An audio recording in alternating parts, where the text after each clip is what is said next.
Hello friends, আমি জয়া ব্রামিকাস কিচেনে আপনাদের স্বাগত। আজকে আমি একটা নতুন রেসিপি নিয়ে এসেছি।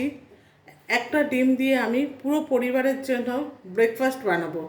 আপনারা ঘরে একটু ট্রাই করবেন, দেখবেন মানে খুব সহজে এবং খুব ভালোভাবে এটা বানানো যায়। চলুন দেরি না করে এটা বানানো যায়। আমি 1 কাপের মতো সাবু নিয়েছিলাম, যেটা আধ ঘন্টার মতো ভিজিয়ে রেখেছি আর ভিজিয়ে রেখেছিলাম। এটাকে আমি এর মধ্যে দিয়ে দেবো রসুন আর আদা, কুচনো আদা আর রসুন, এটা দিয়ে দিলাম। এরপর দিয়ে দেবো ধনে পাতা কিছুটা, আর দিয়ে দেবো কিছুটা পেঁয়াজ কোচানো। আপনারা এতে গাজর ক্যাপসিকাম দিতে পারেন, আমি দিইনি, আপনারা চাইলে দিতে পারেন। আর দিয়ে দেবো কিছুটা আলু, কুচনো আলু। সমস্ত জিনিস ইনগ্রিডিয়েন্টসগুলো দিয়ে এর মধ্যে এবার দেবো একটু নুন,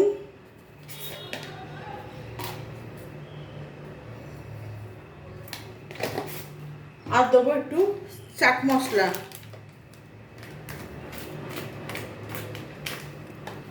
হাফ চামচের মতো চাট মশলা দেবো। এবার একটা ডিম এর মধ্যে ফাটিয়ে আমি এটাকে একটা ব্যাটার তৈরি করব। এর মধ্যে একটা ডিম ফেটিয়ে দিয়ে দিলাম, দিয়ে এবার একটা নেড়ে একটা ব্যাটার তৈরি করে নেব।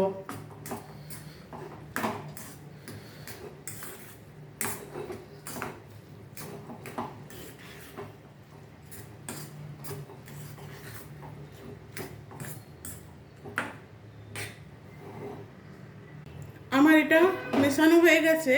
এর মধ্যে আরেকটু দেবো আমি জিরে আর ধনে, যেটা আমি ভেজে রেখে দিয়েছিলাম সেটা, আর দুটো তিনটে কাঁচা লঙ্কা কুচানো। আপনারা আপনাদের মতো খুব ঝাল দেবেন।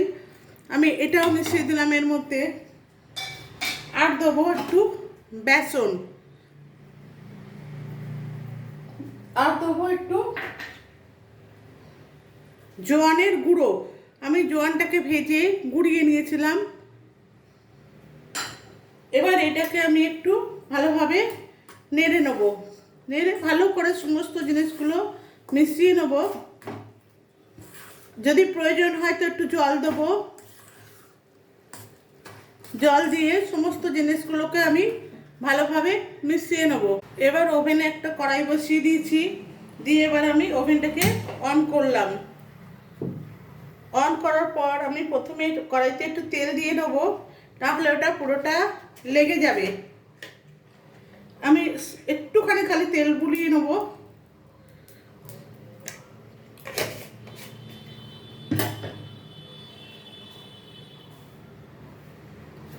নাহলে কড়াইতে এটা লেগে যাবে আর উঠবে না। এবার আমি এর মধ্যে দিয়ে দেবো ওই ব্যাটারটা।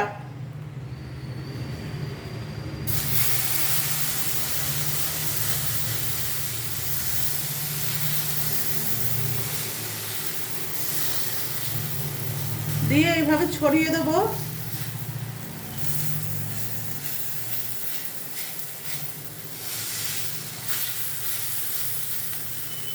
এভাবে ছড়িয়ে দেবো, দিয়ে সাইড থেকে একটু তেল দিয়ে, ওপরে একটু তেল দিয়ে দেবো। সাইড দিয়ে অল্প অল্প করে তেল দিয়ে দিই একটু, আর ওপর দিয়েও তেল দিয়ে দিলাম। এবার ওই পিঠটাকে হতে দেবো।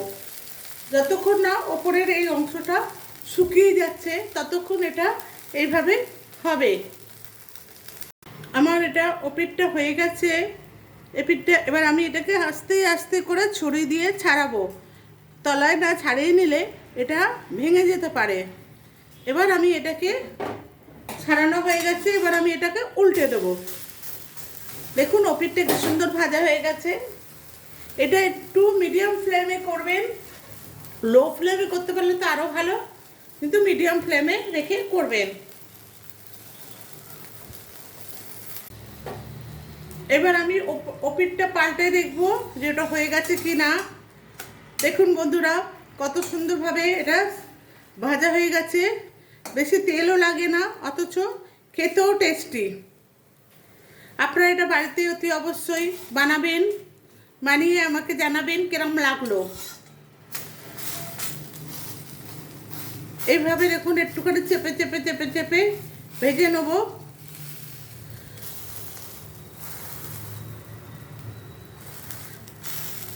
এটা ভেজে আমি তুলে নেব। এটা হয়ে গেছে এই পিঠটা। এবার আমি এটাকে একটা প্লেটে তুলে নিলাম। এরকমভাবে আরেকটা দেবো, এরকমভাবে আরেকটা অল্প একটু তেল দিয়ে নেবো, নিয়ে তারপরে আরেকটা এর মধ্যে দিয়ে দেবো।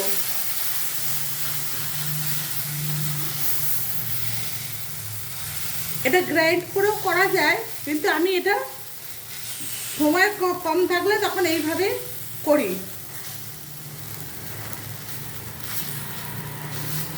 এবার এটাকেও এইভাবে একইভাবে আমি হতে দেবো। ওপর থেকে একটু তেল দিয়ে দিই।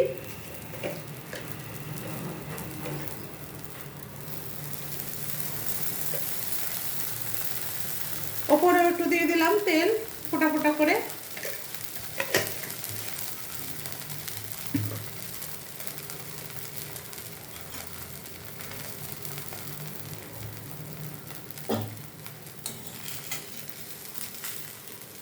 এইভাবে এটাকেও আগের মতোই হতে দেবো। একইভাবে আমি এটাকে ছুরি দিয়ে এইভাবে কাচিয়ে নেব। ঠিক এইভাবে এইভাবে ছাড়িয়ে নেব।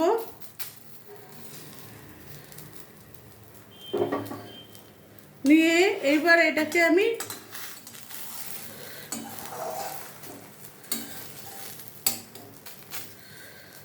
পাল্টে দেবো।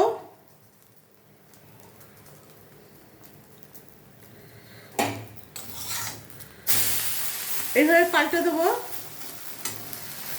দিয়ে এবার এই পিঠটা হতে দেবো। আমার ওপাশটা ভাজা হয়ে এসছে। এবার আমি এটাকে একইভাবে পাল্টে দেবো, দিয়ে এইভাবে সমস্ত ব্যাটারের ওইগুলোকে বানিয়ে নেবো। এইভাবে সবকটা বানিয়ে নেবো। আপনাদের যদি এই রেসিপিটা ভালো লাগে তাহলে বন্ধুরা আমার চ্যানেলটাকে সাবস্ক্রাইব করে দেবেন, বেল আইকনটা প্রেস করে দেবেন নতুন নতুন খাবার পাওয়ার জন্য। আপনারা আগে তার নোটিফিকেশান পাবেন। একটা লাইক করবেন এবং বেশি বেশি করে শেয়ার করবেন, কমেন্টস করবেন। এবার এটা আমার হয়ে গেছে। আমি এটাকে এবারে গ্যাসটাকে বন্ধ করে দেবো। আমার সব এভাবে আমি সব কটা ভেজে নিয়েছি। এটাকে আমি এবার নামিয়ে দেবো।